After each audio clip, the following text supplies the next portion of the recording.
हाँ पूछो।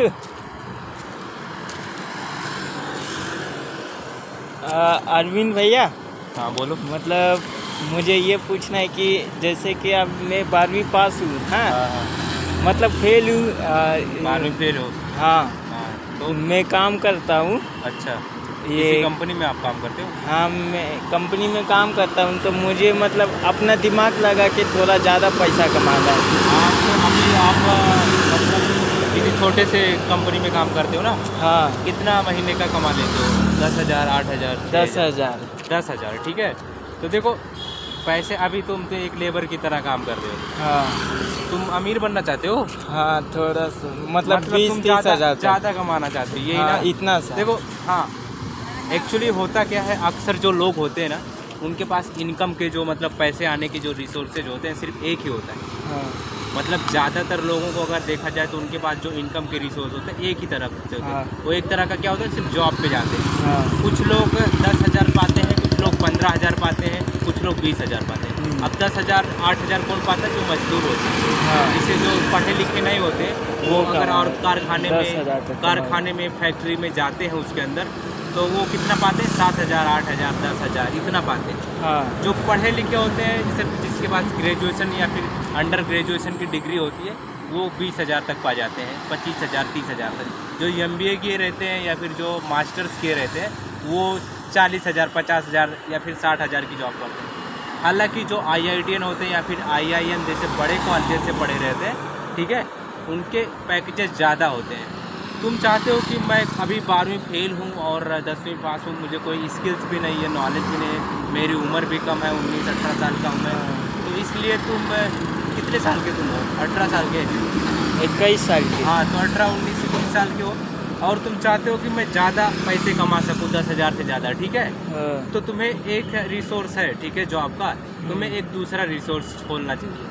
दूसरा रिसोर्स मतलब अगर छोटा सा बिजनेस स्टार्ट कर सकते हो, छोटा सा। चाय बनाना, चाय किसी को दिलाना, हाँ। या फिर छोटी सी टपरी होना, उससे कुछ रिसोर्स से जाना, ठीक है। हाँ जैसे कोई से छोटी सी टपरी या फिर कोई टेबल पे रखी बेचने लगा कोई, तो वहाँ से भी कुछ 5,000, 6,000 निकलने लगा। या फिर अगर आपके पास कोई रूम है, हाँ जैसे मान ले कि तुम्हारे पास एक रूम है, तुम हाँ। उसे क्या कर रेंट पे दे दिए रूम को अगर रेंट पे दे दिए तो रेंट का पैसा आने लगेगा, 5,000 आने लगेगा, 6,000 रुपये आने लगेगा, ठीक है। इसे क्या कहते हैं? Passive income.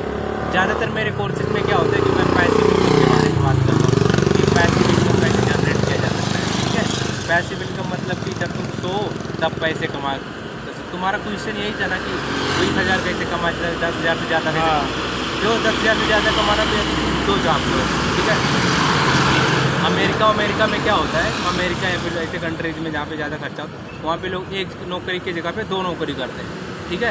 ये भी तुम कर सकते हो, एक नौकरी की जगह 2 नौकरी करो तो ज़्यादा पैसे आ जाएंगे। या फिर वो 10,000 की जॉब छोड़ के जहाँ पे 20,000 मिल रहा है वहाँ पे जॉब करो। या फिर कोई अच्छी स्किल्स टेक्निक सीख जाओ, जैसे मशीन चलाना हो गया, समझ रहे हो, मशीन चलाना सीखो या कोई नई स्किल सीख लो, तो इससे भी हो सकता है कि 20,000 जॉब मिल जाए। या फिर कोई ग्रेजुएशन कर लो, या फिर थोड़े से पढ़ाई और कर लो तो ज़्यादा हो जाए, या फिर कोई नया बिजनेस स्टार्ट कर लो। या फिर आज के समय में पैसे कमाना आसान है, डिजिटल मीडिया पे तुम ब्लॉग लिख सकते हो, या फिर ब्लॉग नहीं लिखना आता है तो तुम वीडियोज़ बना सकते हो जो कि शेयर कर सकते हो लोगों से। अगर लोग पसंद करते हैं तो वहाँ से भी अर्निंग कर सकते हो थोड़ा बहुत, इस तरह से तुम अर्निंग बढ़ा सकते हो, समझ में? और मेरा कहने का मतलब ये है कि बैंक में पैसा जमा करके छोटा सा कोई दुकान खोल सकते हैं कि हाँ, नहीं? तो अगर ऐसा भी कर सकते हो कि बैंक जो होते हैं हमें 3%, 4% इंटरेस्ट रेट देता है, तो वहाँ पे धीरे धीरे पैसा जमा कर सकते हो। जैसे महीने का अगर 5,000 रुपये बचा रहे हो, कितना बचा सकते हो महीने का अगर 10,000 तुम कमा रहे हो तो? जैसे मैं 10,000 कमा रहा हूँ, हाँ, मेरा खाने पीने का खर्चा चल जाता है, कम से कम 5,000 रुपया बचा सकता हूँ। अच्छा, मतलब 5,000 खाने पीने का खर्चा चला जाएगा, 5,000 रुपये तुम बचा सकते हो। हाँ तो 5,000 रुपये अगर बचा सकते हो तुम, वही 5,000 तुम बैंक में जमा करते रहो, 1 साल तक जमा करोगे तो तुम्हारे कुछ पैसे कितने हो जाएंगे? टोटल 60,000 रुपये, ठीक है। हाँ। 60,000, उस पर कुछ इंटरेस्ट रेट मिलेगा तो 70,000 मान लो हो गए, या फिर 65,000, ठीक है। 65,000 तुम्हारे दुकान खोलने में कितना पैसे लगेंगे? कितने पैसे लगेंगे तुम्हारे कम से दुकान कम 1-2 लाख में? हाँ, ऐसे। तो तुम्हें 2 साल तक काम करना पड़ेगा, 2 साल तक 10,000 के लिए काम करोगे, 2 साल बाद उसमें पैसे इकट्ठे हो जाएंगे, 2 साल तक उतने पैसे इकट्ठे हो जाएंगे। क्या हुआ? कुछ नहीं। 2 साल तक उतने पैसे इकट्ठे हो जाएंगे उतने अकाउंट में, और उसके बाद में तुम दुकान खोल सकते हो या हाँ। फिर कोई छोटा सा बिजनेस स्टार्ट कर सकते हो। समझ में? तो इस तरह से इनकम जनरेट कर सकते हो। ये एक सूटेबल वे हो सकता है इनकम जनरेट करने।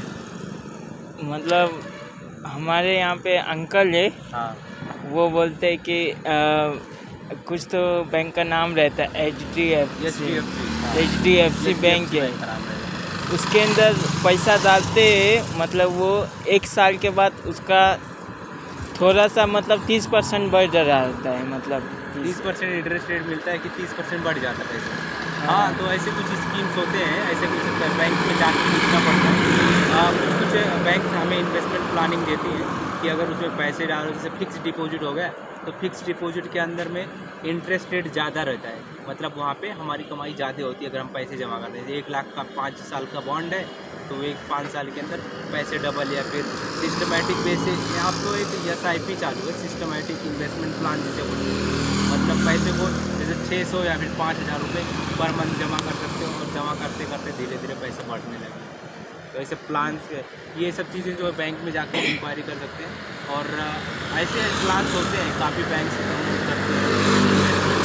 तो इस तरह से इन्वेस्ट करते हुए हम सेव कर सकते हैं और बचा सकते हैं, और फ्यूचर में अगर कोई बिजनेस स्टार्ट करना है, छोटा बिजनेस या फिर कोई बड़ा बिजनेस, या फिर जैसे किस तरह से सेविंग बिजनेस या फिर कोई दुकान स्टार्ट कर सकते हैं, मतलब इस तरह से। मुझे लगा कि आपका आंसर मिल गया होगा। हाँ, यस, ठीक है। ओके।